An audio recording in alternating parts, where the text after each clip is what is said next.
Մարտիրոսյան շարունակվում է Սուրեն Նազինյանի և ձեր միջև հեռակա մենամարտը։ Նազինյանը հարցազրույցներից մեկի ժամանակ ասել է, որ փորձում էին պարտադրել, որ ստորագրեն 87 միլիոն դրամի խախտման ակտի տակ։ Եվ նա հայտարարել է, որ ապացույցներ ունի։ Ինչ կարող եք ասել։ Ոչ մի բան, կարծեմ մենք մեր կայքում մանրամասն հանգամանալից պատասխանել ենք։ Երգում եք, որ այդպիսի բաներ։ Ես կրկնեմ, մեր կայքում մանրամասն պարզաբանումը տրված է։ Դες որպեսի հարցազրույցան, ոչ թե որ դուք բողոման եք կայքի։ Դուք երգում եք, որ նման բան է եղել։ Ես էլ ձեզ պատասխանում եմ, մանրամասն պատասխանը կայքում տեղադրված է։ Եվ նաև ես առաջարկել էի, որ հարցում անեք, որպեսզի ձեզ համար որևէ մութ տեղ չմնա։ Հարցում չստացանք, բայց այնուամենայնիվ կայքում տեղադրել ենք։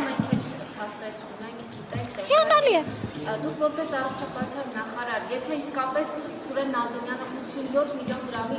խախտում է արել, այս մի քանի տարիների ընթացքում ինչու՞ չեն կալանավորել Սուրեն Նազինյանը։ Հարգելիս, ես պատասխանել եմ հարցին, այլևս ավելացնելու ոչինչ չունեմ։ Պատասխանել եմ։ Եվ առանց հարցմանել մանրամասն պատասխանել եմ, այլևս այդ շահարկումներին, ստահոդ պնդումներին ավելացնելու որևէ միտք, ցանկություն չունեմ։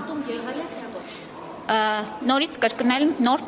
նույն պատասխանը ինձ թվում է չարժի։ Ինչով եք պայմանավորում ձեր եւ տվյալ անձի միջև առկա լարվածությունը, աշխատանքային է, միջանձնային է, ինչով պայմանավորվում։ Ես որևէ մեկի նկատմամբ չունեմ լարվածություն, այդ թվում նաև պարոն Նազինյանի, թե ինքը ինչ ունի լարվածություն, թե ոչ լարվածություն, տեղյակ չեմ։ Այս ընթացքում հաճախակի այս տարիներին ինչ որ դուք ավանեցին, տարբեր անձանց հետ այդ լարվածությունը եղավ, հա, ձեր տեղակալների, Ծաղիկ Վարդանյանի մարդկանցի կարողանիշներ, որոնք որ Արտակ Մանուկյանի այսինքն ինչ-որ տնօրենների դուք ազատեցիք, հետո նրանք դիմեցին դատարան, նաև հաղթեցին, վիճարկեցին ձեր ազատում ընտրում, վերականգնվեցին, հետո ինչ-որ ինչ-որ հանգամանքներ դելել ավելի այնպեսի պայմաններ ստացվեցիք, այդ մարդը ստիպված եղան աշխատել վճարել դրա դիմաց։ Ես կարծում եմ ձեր նկարագրածը ճիշտ ցուցիչ է, որ մեր համակարգում իսկապես բարեփոխումներ են լինում, իսկ բարեփոխումների շրջանակներում չեն կարող չլինել փոփոխություններ եւ չի կարող լինել, որ այն մարդիկ, ովքեր որ այդ համակարգի մաս էին կազմում եւ մեր պատկերացումով չեն բավարարում մեր դրած չափանիշներին եւ չեն օգնում մեր բարեփոխումների իրականացմանը, այո, փոխվել են եւ իհարկե իրենք դրանից գոհ չեն, երջանիկ չեն, դա լրիվ նորմալ հասկանում եմ։ Տեսեք, եթե ներողություն եմ խնդրում, առողջապահական ոլորտի ուրեմն բարեփոխումները եւ համակարգային փոփոխությունները, այդ թվում նաեւ կադրային համակարգային փոփոխությունները մշտապես իմ օրակարգում է, ինչպես եղել է, այնպես էլ շարունակվելու են։ Ես ասեմ, որ առաջիկայում էլ եւ վստահ եմ ունենալու ենք թե ազատումներ, թե փոփոխություններ եւ ընդհանուր առմամբ մեր չափորոշիչներն ու նշաձողը քանի գնա բարձրանալու է մեր կադրերի նկատմամբ։ Արեգ Զեյնալյանի գրիգոր լուսավորիչի տնօրեն նշանակվել են այդ բարեփոխումների շրջանակում տեղավորվում, որովհետեւ հերթական մանդատից կամ այդ պաշտոնից ազատվածը մեկ այլ կիսամասնավոր կամ չգիտեմ ոչ ուղիղ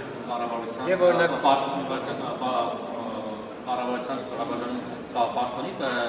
նշանակվեց, ընդ որում բարձր աշխատավարձով։ Ու նաև մամուլը քնքանիցից գրեց, որ դուք այնտեղ ուզեցել եք ձեր մարդկանց տեղավորել աշխատակազմը, ղեկավար կամ այլ պաշտոնների չի ստացվել, մի աղջկա մասն է դուրսում, որ գնումների հարմարության մեկներ ու դիմադրել են չեն ցանկացել ինչ է կատարել։ Դե կուզեմ կողմնորոշվեք հիմա ես իմ մարդկանց նշանակում եմ, թե չեմ նշանակում։ Խնդիրը ինչու՞մն է։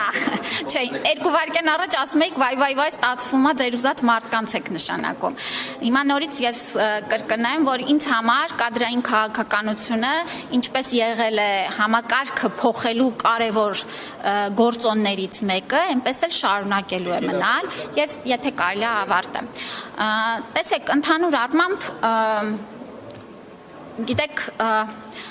տնօրեն լինելու եւ անձանց փոփոխություններով եւ առաջիկայում նաեւ ներկայացրել ենք օրենքի նախագիծ, որով որ տնօրենների նկատմամբ բժշկական կրթության պարտադիր լինելու հարցն է վերանայվում եւ մեր խորին համոզմամբ եւ նաեւ միջազգային փորձն ու այլ երկրների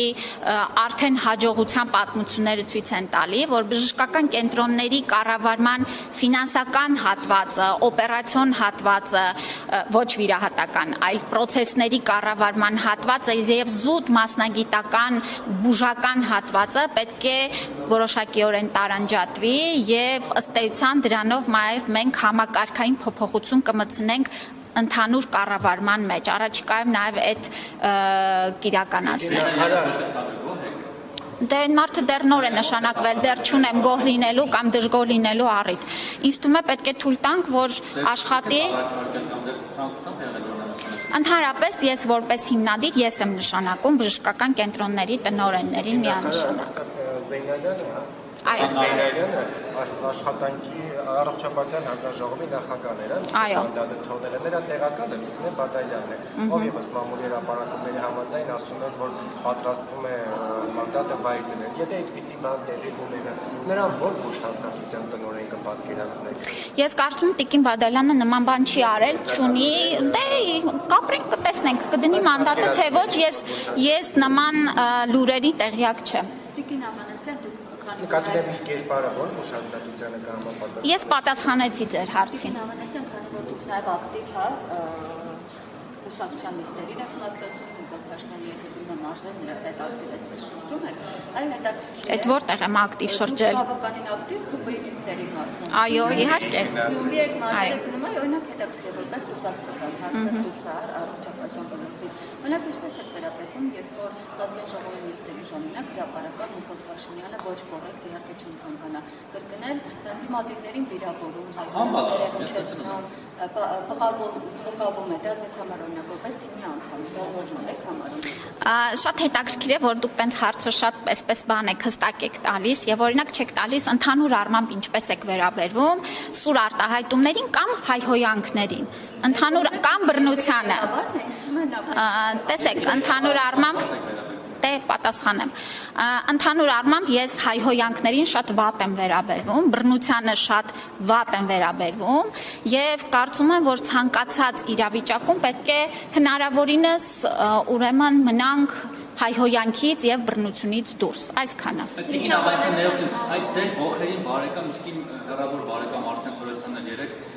հայհոյում էր ամբիոնից, որտեղ շատ պատկերավոր էր հայհոյում։ Այդ դու դրան ոնց եք վերաբերվում։ Ես արդեն ասեցի, ես ցանկացած հայհոյանքին վատ եմ վերաբերում։ Նիստերի ժամանակ էլ հայհոյանք։ Ես հրապարակավ դա ասեցի։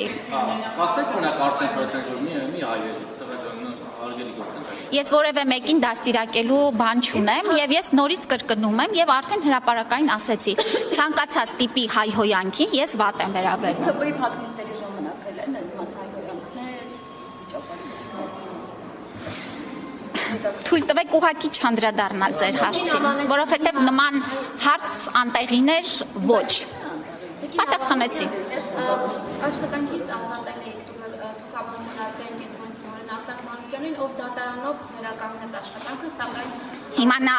տնօրեն է։ Դատարանով հաղթեց եւ չվերականգնվեց աշխատանքի։ Որքան գումար եք վճարել հարկադիր պարագայում։ Ուրեմն եթե դատարանով հաղթեր, ուրեմն եւ ըստ ձեր մեկնաբանությամբ նշանակման պարտադիրություն լիներ եւ դատարանը վերջնականապես դա հաստատեր, մենք չէինք կարող Դուք այդ կառույցը թոքաբանության ազգային կենտրոնում միացրել եք մեկ այլ կառույցի։ Չենք միացրել։ Որպես իրավահաջող նա չէր կարող։ Մենք որևէ բան դեռ որևէ բանի չենք միացրել։ Հարցում արեք կպատասխանեն ձեզ։ Չէ, օրինակ դուք մեղավորություն չեք զգում, որ ձեր պատճառով պետությունը այնքան միլիոններ է վճարում։ Գիտեք, ընդհանուր առմամբ դատարանները Հայաստանում գնում են դեպի անկախացման եւ ես որևէ տնտեսվարող կամ որևէ պետական մարմին չի թելադրում դատարանը ինչ որոշում կայացնի եւ այո լինում են դեպքեր, երբ որ դատարանը կայացնում է որոշում ի օգուտ այն անձի, ով հայց է ներկայացրել կամ պատասխանող է եւ ոչ պետական մարմինն է եւ դա էլ նորմալ գործընթաց է, ընդհանրապես քաղաքակիրթ երկրներում էլ պետական մարմինները պարտվում են եւ դա է երաշխիքը ժողովրդավար, իրավական, օրենքի գերակայություն ունեցող երկիր լինելու համար, եւ եթե պարտվում ենք, դա իմ պատճառով չէ, եւ նորից եմ կրկնում, ես ձեր հարցին պատասխանեցի։ Այո, ազատել ենք եւ համարում ենք, որ ճիշտ ենք ազատել։